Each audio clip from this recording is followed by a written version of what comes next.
So here we are again, Forest Gardens Nursery, getting our in-depth tour. I'd like to introduce you to one of my favorite plant friends. These guys are also very underrated and so useful. So this is a white mulberry.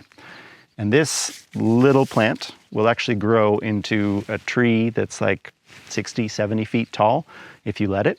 And there's the key piece there, if you let it. So some trees have this amazing capacity to either grow as a single trunk, big, tall tree, but they can also survive and actually thrive if you cut them back on a regular basis.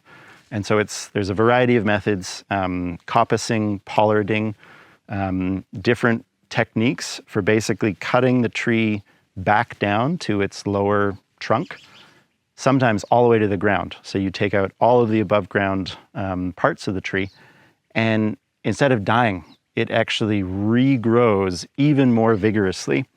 And instead of regrowing as a single trunk tree, it'll grow up as a multi-stem bush.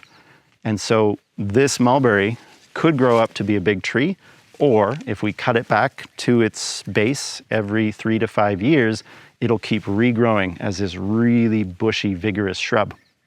And the beauty with that is that you can get a pretty much continuous supply of materials from this plant.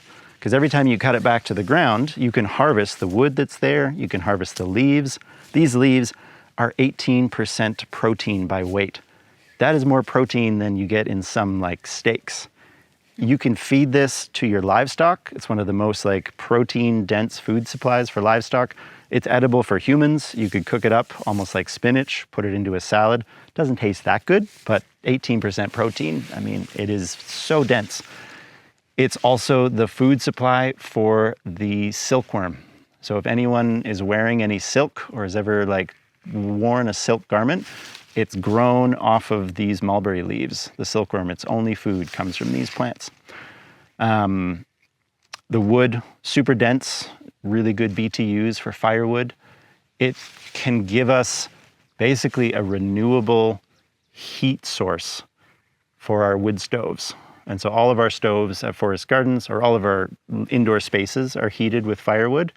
And the real issue comes, if you're constantly cutting down trees for firewood, eventually you probably are going to run out of trees to do that with. So we've been looking at how do we create renewable, replenishable firewood supplies on the land. And so this mulberry tree that we can coppice every 3 to 5 to 7 years is a way that we could just keep harvesting wood without actually killing the tree. So we've got mulberries planted all over the place.